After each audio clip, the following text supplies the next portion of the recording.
Golden State Media Concepts bring you Book Review Podcast, a haven for bookworms of all ages and the widest genres, from mystery to memoirs, romance to comedy, fantasy to sci-fi. If you love to read, this is the podcast for you. It's the Golden State Media Concepts Book Review Podcast.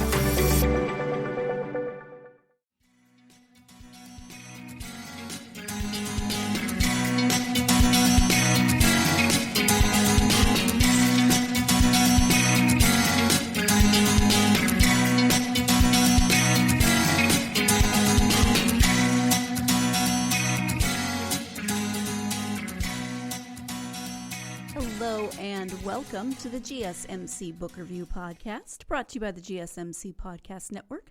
I am your host, Sarah, and I hope that whatever time of the day or day of the week it is that you are listening to this podcast, your time is going well, that you have found some time to relax, do things that you enjoy, read a good book, of course. I personally love to bake, and today, instead of baking something that I would then eat all of, and generally something that's not healthy for me, cookies. I instead made cookies for my dogs. I have 2 Chihuahuas. I think I've probably mentioned that before, and so I made them peanut butter pumpkin cookies. Just 5 ingredients, and I make my own peanut butter, so I know all the ingredients that are going into it, and they love them, so that's good. I feel pretty good about the baking that I did today, and hopefully my dogs do as well. They get very excited about num-nums, so I feel as though I've done my job as a puppy mommy today. So now I shall do my job as a podcast host for this episode. As I mentioned at the end of the last episode, I am speaking today with author Mona Johnson about her memoir. It's called Not Created Equal: An Immigrant Muslim Woman's Pursuit of Equality in Her Family, the Army, and America. And she is listed as the author as Mona Johnson, Lieutenant Colonel, U.S. Army, retired. That is an impressive rank for anyone, but you'll learn why it's even more impressive when you hear some of her story in the interview. Let me go ahead and read you the back of the book. Mona Johnson dreamed of a world where a Muslim woman could be treated as an equal. After escaping a politically divided Egypt, she and her family lived in exile in Saudi Arabia before immigrating to the U.S. in 1960. But assimilating into American culture was far from easy, as the values of her heritage clashed with her pursuit of being a modern feminist. Giving in to her mother's wishes, she became trapped in a 7-year abusive marriage. Forced to endure reprehensible acts of mental and emotional abuse, to include physical attacks, she eventually escaped with her 2 daughters and, with her father's encouragement, began a career in the Army Nurse Corps. Defying years of prejudice and gender inequality, Johnson became one of the first immigrant Arab Muslim women to serve in the U.S. Armed Forces and rose to the rank of lieutenant colonel. In this unflinching memoir, Johnson shares for the first time her heartbreaking and joyful journey. Drawing from her experiences as a single parent, Army officer, and Muslim, she demonstrates incredible perseverance traversing Middle Eastern and Western society. Not Created Equal: An Immigrant Muslim Woman's Pursuit for Equality in Her Family, the Army, and America follows a fearless quest to conquer Islamic stereotypes and bias in 2 cultures. If you like relentless determination, battling bigotry, and stories of underestimated American women, then you'll love Mona Johnson's revealing memoir.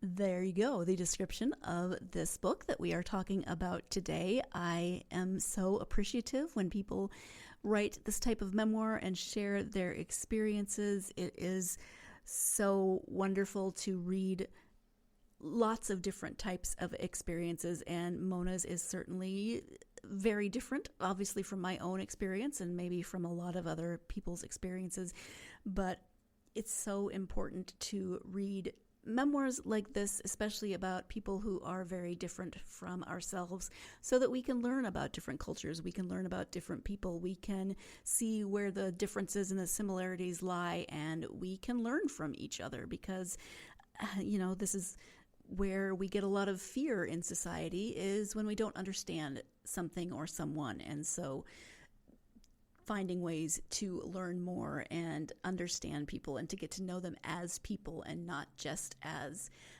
a stereotype or as something that we have built up in our mind is really, really important. And that is what I appreciate so much about this memoir. It's not only a memoir about her experiences in an abusive relationship, in being a single parent, in joining the Army and rising to the rank of lieutenant colonel, but it also tells us about being an immigrant, being a Muslim, trying to navigate society with lots of different levels. She's got her cultural level. She's got the fact that she's an immigrant. There's so many different levels to her story, and I really just appreciate that she shared them with us in this memoir.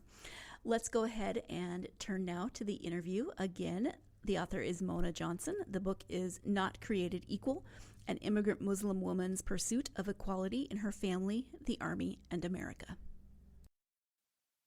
Hi, Mona. Thank you so much for joining me on the podcast. Thank you for having me, Sarah. I am happy to have you here. We are going to talk about your memoir. It's called Not Created Equal, an immigrant Muslim woman's pursuit of equality in her family, the Army, and America. Before we get to the book, though, if you could share a little bit about yourself, that would be wonderful. Okay. I am a retired Army nurse. I spent 20 years in the Army Nurse Corps, but before that, immigrated to America when I was 9 years old from Egypt. So going a little bit backwards, I was born in Cairo, and my family, very close-knit family. My father had a good position with the government, but he was involved in the 1952 coup that ousted the King Farouk of Egypt and assisted Egypt with becoming under their own governance. He was his mentors were Army officers. My father was a police officer, and some of them became presidents of Egypt, like Mohammed Naguib was the first one, Gamal Abdel Nasser the second, and Anwar Sadat the third. But before all this, Nasser, the second one, had done some pretty, I should say, evil things to people who didn't have fealty, didn't swear fealty to him, and would lock them up and torture them. And my father, being in a high position in the police department, he would release these people, and before he knew it, President Nasser found out about it, and that was a sign of treason. So my father had to escape because Nasser wanted his head. So we had to escape Egypt in a hurry, and we lived in Saudi Arabia for 2 years before coming to America, simply because my father had a friend there that could shelter us as we lived there in exile. And I went to school there, and so did my brother. And my parents realized that I could not get an education in Saudi Arabia as a regular civilian girl. My brothers would do well, but I couldn't. So I did go to school for the elementary school for the daughters of the royal family, but that only went to the third grade. And my father wanted more, so he decided to come to America. And this was the seed that started my education. And so we came and lived in Los Angeles and went to school, got educated, went to high school in Monterey, college in San Francisco. And then I married my first husband. And it was not a good marriage, so to speak. And that ended, and when that ended, I decided to go into the U.S. Army as a nurse. I wanted to be a pilot, but that was not a option for me at the time. So I thought, well, if I went as a nurse, maybe I can be like a flight nurse or something. But it didn't work out that way. But I completed a nice career in the U.S. Army. And I had 2 daughters, and I served in the Army when I entered when they were 2 and 4, and served for 20 years. And met my second husband 9 years after I was in. And then retired. That's in a nutshell. All right. Well, that is quite the what's the word I'm looking for? Not impressive, detailed, not detailed. I mean, like just action-packed. Like your early life was full of so much, and the prologue of the book, I think, gives a really good indication of what type of memoir this is going to be, because you talk about your daughter using the phrase that your then husband had been using in this abusive relationship you were in, and so even from the prologue, you can tell this is going to be a story of not always happy things, but of courage and an emotionally heavy story. Yeah.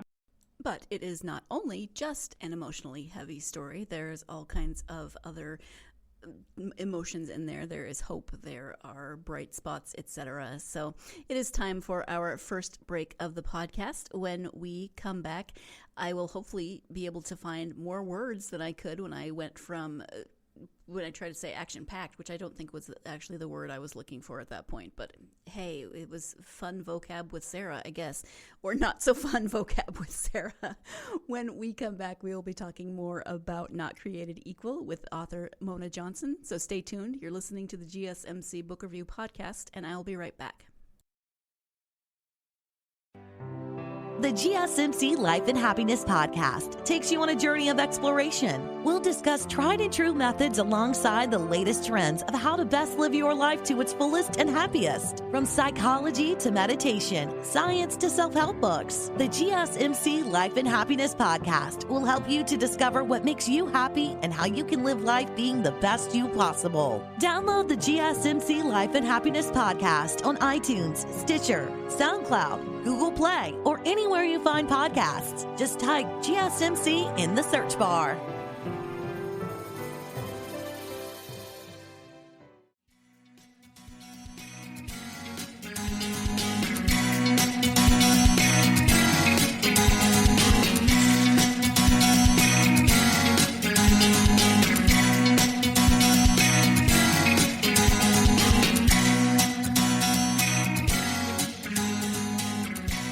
Welcome back to the GSMC Book Review Podcast. I am speaking today with Mona Johnson about her memoir, Not Created Equal.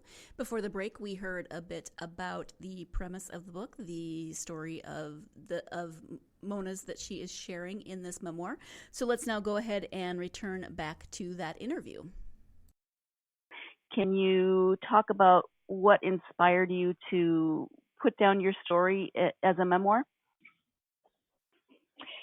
Well, initially, I wanted to leave some kind of historical background for my daughters. My family was basically lost in our immigration, meaning my extended family. When we left Egypt, we lost complete touch with most of them. Now, given the fact that this took place in the 60s, well, for initially 50s, 60s, and 70s, there was no internet, of course, and telephone calls were prohibitive cost-wise, and basically amounted to letters once a year or so. And so we didn't have a family like most immigrant groups have here. And I wanted to leave something for my daughters to know where their roots came from. And so I started writing it, and then friends and colleagues had mentioned to me, you need to write this in a book. You need to publish this. And I thought, oh, I don't know. And some of my Army colleagues even told me, this is part of Army history, that I'm the first Arab American Muslim woman who has immigrant Muslim woman, not first, second, or third generation, but an immigrant who has actually served in the U.S. Armed Forces and become an officer and retired. And so I thought, well, there might be something there. So I started writing it, and just wanted to tell my story for my daughters, my family, my not only nuclear family, but my brothers and their children, and then for other immigrants and other women and other girls and or boys, whoever would be interested, because it is an immigrant story. And the more I thought of it, the more I thought, there are lots and lots of books about Black history and about Native American history and even Asian American history, but very few Arab American history or even Arab Muslim Arab American stories. And so I thought, it'd be nice to kind of put things out there, so educate people who don't know what Islam is, don't know, they kind of paint us with one brush stroke that, Islam is monolithic and all of them are the same, just like, no groups of people from one culture are the same, whether it be religion or different cities or whatever. And so I thought, I would just kind of explore that and explain it, just to educate people. Yeah, absolutely. I mean, there's a lot of misinformation and a lot of misunderstanding about Muslims as a whole. I mean, because they get lumped in as a whole, and that is not accurate. And that's a terrorist. As a whole, as terrorists. Exactly. Yes. Exactly. And there is a story in the beginning of your book that kind of highlights some of the differences in that when your family moved to Saudi Arabia, your mom dressed like she dressed in Egypt, and she ran into trouble, not wearing the, how do you say it? Abaya? Abaya. Yes. And I think your mom was pretty pretty brave and kick-ass in that scene. But she was a strong woman. Yes, it definitely could have gone the other way. So you even get a little bit of an idea that it's not the same everywhere, of course. And then you moved to the U.S., and I'm sure you encountered all kinds of different issues, you and your family. Oh, yeah, let me count the ways. Yes. Can I ask you a slightly off-topic? Oh, go ahead. Sure, yes. Oh, I was just going to say, can I ask you a slightly off-topic question of how many languages do you speak? 3. I did okay. speak 4, but I lost French because I had no one to practice with. Right. So as we picked up English, we lost French. So 3 now, fluently.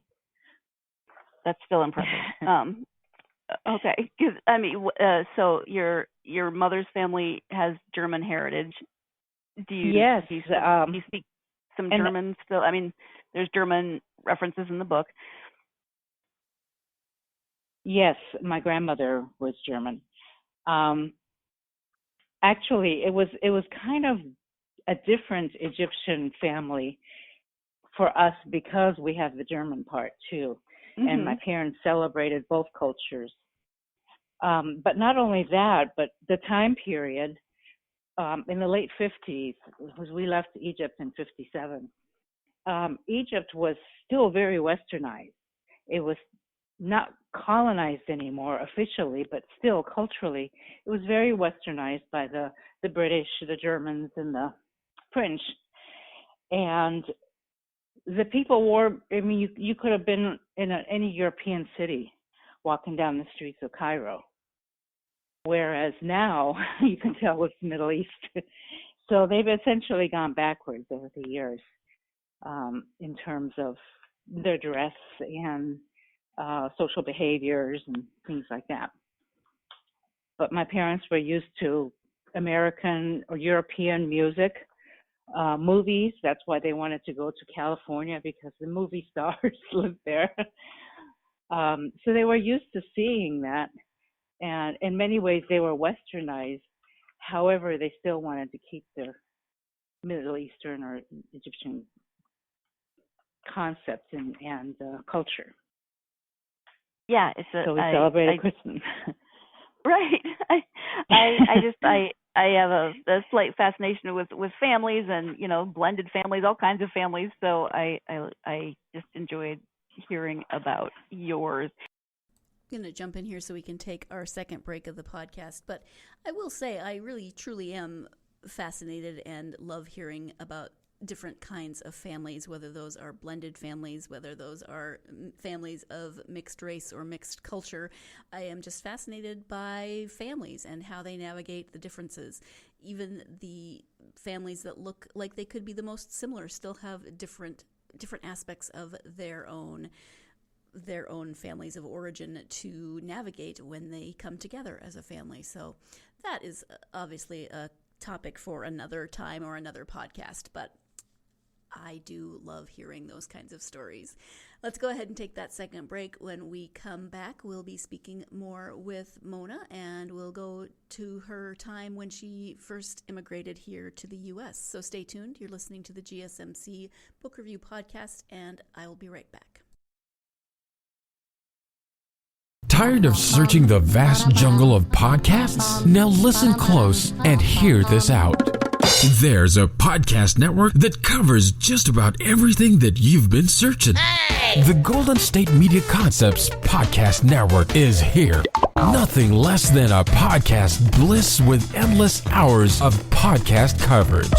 From news, sports, music, fashion, cooking, entertainment, fantasy, football, and so much more. So stop lurking around and go straight out to the Golden State Media Concepts Podcast Network. Guaranteed to fill that podcast itch.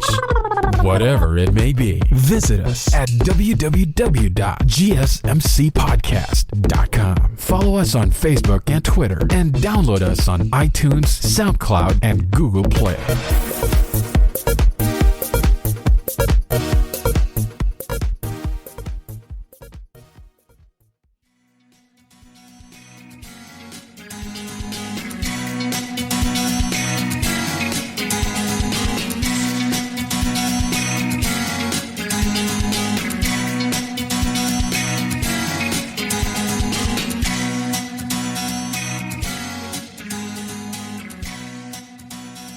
Welcome back to the GSMC Book Review Podcast. Let's just jump right back into the interview with Mona Johnson. But I did interrupt you earlier, and I apologize for that. You were talking about moving to the U.S. and you moved here in the 60s. So how was that being an immigrant family during that time? During that time, we'll start with it. It was 1960 in July, and of course we didn't know any English. My father knew English. My mother very, very little, and us kids, you know, my two younger brothers were just toddlers, and then a third one was born here. But my oldest brother and I didn't know any English at all. And when we went to school, I was in 4th grade, and my brother was in 5th grade, excuse me. And this was the segregation. This was still during segregation. And where my parents moved to was, now they were used to living a good upper middle class lifestyle in Egypt and Saudi Arabia, relatively speaking. So that's where they chose the housing. The housing for minorities was not very nice. And so my parents chose in the nicer places, which meant the white areas. Unbeknownst to us that there was a difference. And so Tariq, my brother, and I were the darkest kids in our schools. And we were teased relentlessly. we didn't understand what they were saying, but of course, as we learned English, we understood. And the cruelty was, you can imagine. So unlike a lot of other immigrant groups that tend to cluster together, we didn't have anybody to cluster with. There wasn't anybody like us. There were some Arabs in this country, but most of them were Jewish or Christian, but no Muslims, and there was no prayer centers. So there's no place for us to congregate but with our community, which didn't want us. And so as soon as we became citizens, which was 5 years after landing here, my father decided to change our name. And I think that's how it was done back then with immigrants. You want to assimilate so badly, in order to be accepted. So we did. We knew English by then. We moved to another area. Now, my parents had a very heavy accent, so they could never get away from the fact that they were immigrants. But our name change made a big difference until people found out our history, and then it was back same old, same old. And so in many ways, back then, we had to lose our identity in order to fit in and be American. Whereas nowadays, immigrants don't have to do that, They can come here and bring their culture with them. Now, not everybody will like that, but oh well, they can still do it. And they have larger communities. They have networks. They have their groups. And we always felt left out and that we didn't matter. And then we get into the 70s, and Monterey Peninsula College is where my oldest brother and I went to after high school. And they had an Arab American club. And my brother and I joined it. We were the only Arab Americans. Just my brother and I. But the club was all foreign students. There were Arabs from all over and Iranians. And they were all males because they didn't send their daughters overseas. Right. And so I got to know that group of people. But then again, I wasn't allowed to date anyone, and plus I wasn't interested in any of them. But then my mother, I was forbidden to date, period. My mother decided that I should, it's time for me to get married. And she knew of a family that had a son in graduate school at Berkeley. And he was from Egypt, and he was Muslim. And she didn't know him, and neither did my father, but they were friends of friends. And gave this family my telephone number, and he called me, and it's all in the book. He called me, and we started dating. And my first gut feeling was, I can't do this. I don't know this guy. I don't like him. I don't like his ways. But I went against that gut feeling and thought, well, I was supposed to marry a Muslim. I was told that my whole life. And I fought it. I rebelled against it, but I eventually gave in. And we got married, and it was very, very abusive from the first day, as you probably read. So yeah, it was. I mean, it's not uncommon. I mean, for that type of marriage to take place, but I felt kind of betrayed for you on your behalf, betrayed by your mom. I felt like, I know it's a different time, it's a different culture, but I had this, I felt like she was this strong woman. She was, she had a little bit more the European sensibilities, and then she kind of not forced you, but heavily talked you into this marriage that turned out to be horrible. Yeah, and I had never dated. I mean, I went out a couple times in college, but what did I know about love and all that? Mm-hmm. My father felt more betrayed, so to speak, because he didn't know until he heard from about my engagement, and he had never met him until so he just casually asked me, so how did you guys meet? And I told him. I didn't know my father didn't know. Right. Right. Anyway, so it was a perfect storm, I guess. Yeah. The bottom line was he married me to get A, the citizenship, and B, lower tuition. Oh wow. Yeah. So so you were better off when you left that, and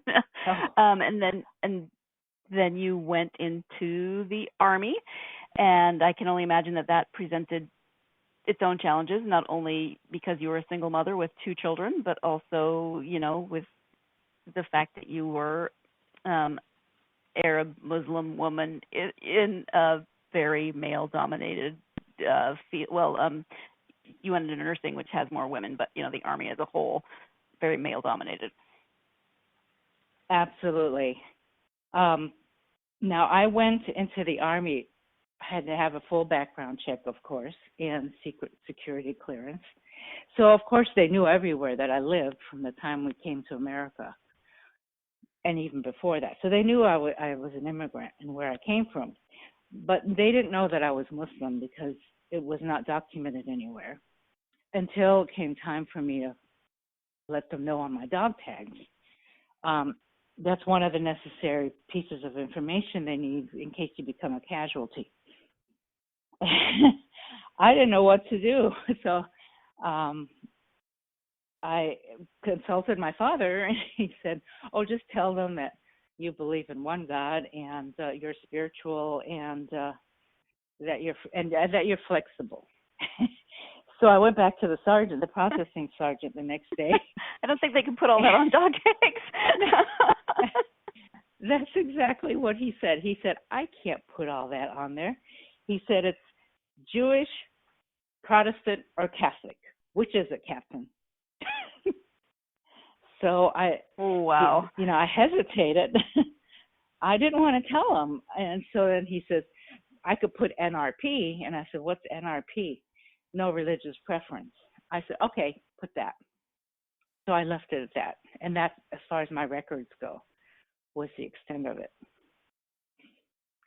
So it's not like I was openly telling everybody that I was Muslim. Mm-hmm. This was right after the Iranian crisis, the hostage crisis and the oil embargo, and it gets worse over the years. So I wasn't very eager to let people know. No, I don't blame you. Yeah. So my second husband knew, of course. Well, yes, I would hope so. Yeah, and he's Catholic. I'm still married to him, 31 years now, and so he was Catholic, but kind of like not the regular in the box Catholic either. He is very, very liberal and how should I say? He was very, very kind and spiritual, and to him, religion is just like to me. Religion is man-made. It's not from our source, so to speak. Mm-hmm. So it was never an issue in our marriage, and it was never an issue in raising my daughters.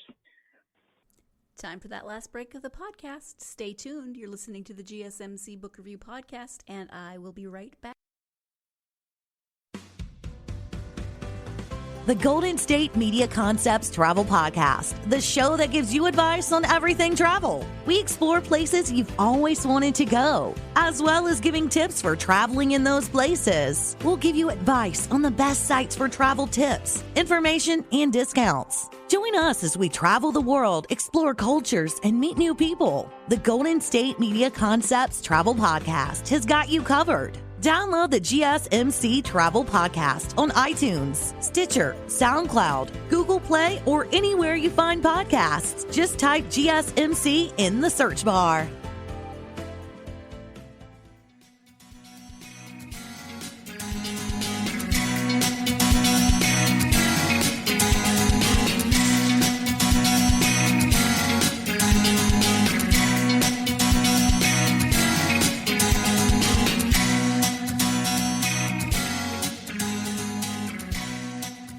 Welcome back to the GSMC Book Review Podcast and the conclusion of my interview with author Mona Johnson.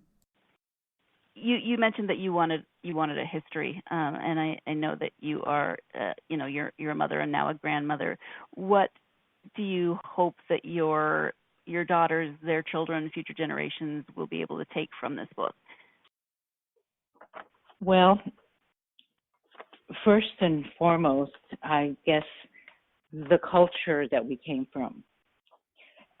It's a culturally very rich culture on both sides. And I also want them to learn that you can't generalize and assume that just because you come from one part of the world, that everybody from that part of the world is going to be the same. Mm-hmm. And I know that's very general. But even in your community, or even in your church or mosque or wherever, everyone's interpretation of their religion, for one thing, is different. And it's all based on their home life, their culture, their country of origin. And I want them to know that it's flexible. You can't assume. And that was a big mistake that I made when I decided to marry their father, their biological father. I thought, well, he's Egyptian, like my father. He's Muslim, like my father. And he's educated, so he must be good because my father's good. But it's totally different culture, even though he also came from Cairo. Just totally different. Mm-hmm. Yeah. And it's the same with skin color. And just because someone is a certain skin color doesn't mean that they're all like that. Of course, we know that. Of course, exactly. Yep. Yeah. So that's the one thing. I just want people to know that when you hear the word Arab, it's a part of the world, it's a culture, but there are all these subcultures. And the same with the religion. It's just subcultures. And treat everybody as an individual. Yeah. And another thing I want people to learn from this is, on the other side, I don't want them walking away reading the book thinking, oh my God, those Arab men are horrible. Or those Arab Muslim men. Right, because you've got your first husband as an example, but you've also got your father. And I'm a little bit in love with your father because of the kind of man he's portrayed as in the book. He seems very kind and wonderful. Yeah, and my brothers are good examples too. And that's what I want them to know. And my granddaughter, by the way, I only have one, but she's adopted and she's African American. And this has nothing to do with my book, but my youngest daughter married a young man from an American who's a consulate. He works for the State Department, and they are now stationed in Russia. So they're learning all kinds of Russian things. But they're raising an African-American baby from the day she was born, and she's 3 now. And now that it's African-American History Month, every day my daughter takes a picture of her in a different costume she makes, and then brings the character of that certain person. It's always a African-American woman, whether it be historical figure or current figure, and teaches her that way about her culture. And so education is big in my family because that's the ticket to freedom, and not only freedom financial or freedom physical, but emotional freedom too. That's just an example. Yeah, no, I love that. I've seen, because of social media, you see a lot of different things, and I've seen other families that have done something similar, and I think it's a great idea, a really hands-on way of learning some history. Yeah. And I just love that your family is so diverse and just multicultural, multi-religious. You now you've got a family in Russia. You've lived a lot of places. Your family. It's impressive. Yeah, I have a sister-in-law that's Japanese, and I have a sister-in-law that's Filipino, and one that's Indonesian. Oh wow! And my cousin's wife is Chinese. I love that. That's just I just think that's cool. So, in a lot of ways, your story is really kind of the quintessential American story because this country was built on people coming here for a different life. But on the flip side, it's also the quintessential American story in that you've experienced a lot of issues because of who you are, what you look like, what your name was, all of everything that goes along with that. So from your experiences, how has everything shaped your view of America, of being American? Of being American. Yeah. Well, I know I read that. I thought that question over and over again, and in many ways, of course, I am very grateful that my parents came here to this country because I never would have had the opportunities that I would have if we didn't. In other ways, though, I feel that, who knows, if we had stayed in our culture, would we have been a little happier? Because my parents were not happy at all. Jobs fell through, and cultural shock, and my father died young from all the pressures. He was only 66 when he passed away, but it was a hard life, and you can never say, well, what if? I mean, you could say it, but you'd never know the answer. But it shaped me into being a proud American. I'm glad that I'm American. I'm glad that I could have the mental and physical wherewithal to be able to serve. And it was also twofold because I was able to teach my daughters different cultures by traveling to different places through the Army. I went to Germany, went all over Europe while we were in Germany, and then all over the country. Different parts of the country are so different. Alabama versus Maryland. Yeah. So they really, truly got an education as well. And I'm glad. I'm proud, and I know that not many people know about my heritage and serving in the Army simply because I haven't spoken about it much. But I also haven't marketed much because I don't think it's my time. I don't know if I'm making myself clear. It's probably not the time for Arab Americans because, it's the time for African Americans and Hispanics and Native Americans, but we're too new in this country. Fortunately, I think there's still a lot of uphill battles for Arab Americans. Not that there aren't for other people of color, but you're maybe in a different place in that uphill climb than some other groups of color. yeah, and it's okay. Everything is in its own time. Mhm. I just wanted to get it done, to have it documented, to have it at the Library of Congress, to have it in the military documents, and Mhm. so on and so forth, that yes, this person existed at one time. Yeah. Do you think you might write any other books at any point? I go back and forth, perhaps, because this book ended when I retired from the Army, and that's been 10 years? No, 20 years. Oh my goodness. Yeah, 21 years. No, 20 years.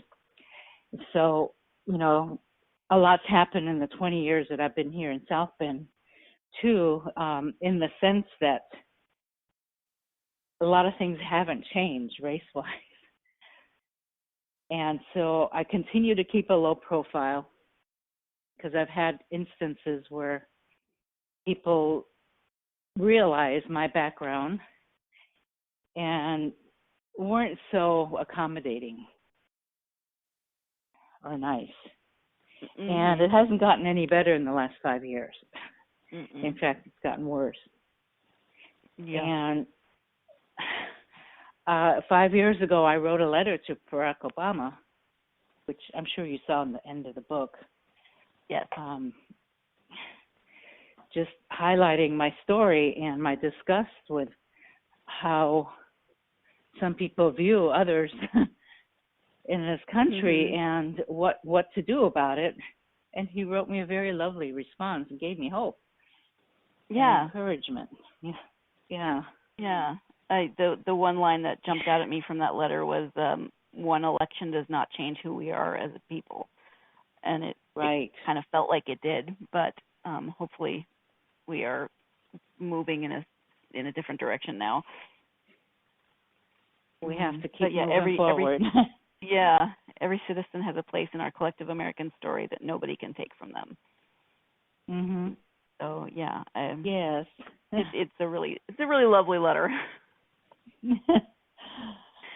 It brought tears to my eyes, and oh, I bet. As the way I received it was almost like serendipitous, and I explained that in the end of my book, how I came about to getting that reply that I did not expect at all. But I had a dream about him a week before. I'm not sure. It's in the book anyway. It's one of the most precious things I own, is that letter. I think if you were to write another memoir, it would be, just as compelling of a story, just, from a different point of view, a different place in your life. And you'd be able to you'd have, different insights from that different point of view. Yes, absolutely. Older too. More experience. Yeah. Do you have advice for anyone who is thinking about possibly writing a memoir?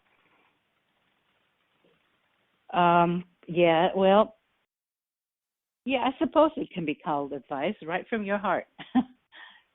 From your heart. Okay. And the other piece of advice that I would give, and I give that to my daughters all the time, is always be true to yourself. Don't try to please someone else, whether it be your mother, your father, be true to yourself and go with your gut feeling. I'm not sure if you got the part, because it was only really one or two sentences in my book, but it was when, even after I divorced my first husband, he battled me didn't want to pay child support. And it was going back and forth from different places I was stationed back to Kokomo. It was just wearing me out. And all the money that he would withhold and have to end up paying anyway ended up going to the lawyer, not his children. Yeah. But and in the end, I found out that he remarried, had 3 daughters with that second wife, basically did the same to her because I had been in contact with my neighbors there. Just up and left her, deserted her, divorced her, then deserted her, auctioned the house, the furniture, everything, and took off to go to Saudi Arabia. And then I heard again, married one more time, and had 2 sons from this wife. Oh. Now, none of his daughters know him. None of them, not even the other 3. And so, what do you call a man like that? That was his culture. That was his father. Yeah, I know. Yeah. But, lots of words that I probably shouldn't say on this podcast. Yeah. Yeah, and I mean, how did that happen? How do people like that? And I felt sorry for his mother because, I think I talk about female circumcision in there too, in the book. Oh, and yeah, that's another. This happened to her. Yeah, it's just a really heavy book. Yeah. But yeah. I just needed to let people know because now I'm doing well. I have a good home. I have a good husband. I'm financially secure. My health is great. I have everything to be grateful for. And then when people make assumptions, oh, yeah, you have it easy. Or, oh, yeah, you can't imagine what life. I said, wait a minute. Right. I think we often do that too easily of, oh, you've had this, and this, but we don't know the full story. Right. Let me tell you how I got here. Exactly. Exactly. I know you have a website, so if you can tell people where the website is and if you have any social media that you're active on. My website is monajohnsonauthor.com. And then the best way really to get in touch with me is monajohnsonauthor@gmail.com. Okay. Thank you so much for that. Go ahead. And Facebook is Mona Johnson Author, my Facebook. Okay, perfect. Thank you very much for that.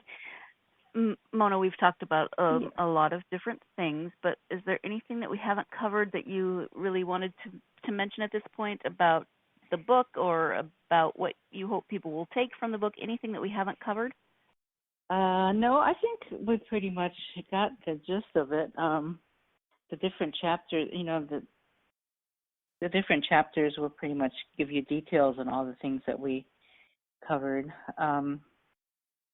You had wanted to know who my favorite author or genre is. Oh, yeah. Who do you like to read? What do you like to read? Yeah, it's not really a who because I like different authors, but genres. I love reading memoirs, and I love reading nonfiction, whether it be historical or truly nonfiction, memoirs, things like that, especially about just unique stories of survivors. Yes, absolutely. And so I'm hoping that, anyone who deals with whatever issues I have written in the book, this whole laundry list, that they can feel that this too shall pass and they'll get through it. And they will. Just keep on trucking. Yeah, well, thank you so much for that. And thank you so much for your time today, for taking the time to talk to me about the book and about your experiences. I really enjoyed our conversation. Well, Sarah, thank you for having me, and thank you for your questions as well. Thank you again to Mona for joining me to talk about her memoir, Not Created Equal. I hope if you are a fan of memoirs or if you're a fan of learning about different cultures, different lifestyles, different family types, all kinds of different things, or maybe they're similar to your own experience, whichever you will check out. I hope that you will check out Not Created Equal because it really is a wonderful story that has so many elements that people can and will identify with, even if their own life looks very different from Mona's life. There's so many things that are relatable in this memoir. So definitely check it out. It is a good read. It's hard at times, as memoirs often are, and we read through other people's experiences, but I think reading through those experiences, again, helps us to understand. Also, maybe sometimes helps us to better understand or shines a light on areas of our own lives where we may be struggling, and memoirs can be very, very helpful, I think. So definitely check out this book if you are a fan of memoirs. And maybe you're not a fan of memoirs, but you're a fan of short stories. Well, then you're in luck, because next episode, I will be speaking with Heather Mateus Sappenfield about her collection of short stories. It's called Lyrics for Rock Stars. So join me for that. There are lots of stories of Colorado, where she lives, and it's a collection of stories that just kind of brings some of the Western elements of life to light, or to life. I just said life multiple times in that sentence. I apologize, but you know where I'm going. Hopefully you know where I was coming from. At any rate, it's a collection of short stories. I will be speaking with Heather on the next episode, so join me for that. As always, as we wrap things up, if you are a fan of the podcast, if you're a fan of book reviews and author interviews and all of those wonderful things, please do us the favor of a couple of things. Following on social media. I love to hear from you. Please interact with me and tell me what you're reading and what you would like to read, or how large your TBR list is. Make me feel better about my own TBR list. Tell me how big yours is. You can also write a review. You can give a 5-star review or write a nice review. That really helps us to get this podcast out to other listeners such as yourselves. So follow on social media, GSMC Book Review, Facebook, Twitter, and Instagram. Follow, but also interact. I would love to hear from you. And then the review is very, very helpful if you would like to do that and have not done so already. Thank you, as always, for joining me. I so appreciate you. I hope, again, that you're having a great day, a great week or weekend. And I hope that wherever you are, again, time of day, time of week, wherever you are, and location, wherever you are, I hope that there's plenty of time during your day to find yourself getting lost in a good book. Thanks. You've been listening to the Golden State Media Concepts Book Review Podcast, part of the Golden State Media Concepts Podcast Network. You can find this show and others like it at www.gsmcpodcast.com. Download our podcast on iTunes, Stitcher, SoundCloud, and Google Play. Just type in GSMC to find all the shows from the Golden State Media Concepts Podcast Network, from movies to music, from sports to entertainment, and even weird news. You can also follow us on Twitter and on Facebook. Thank you, and we hope you have enjoyed today's program.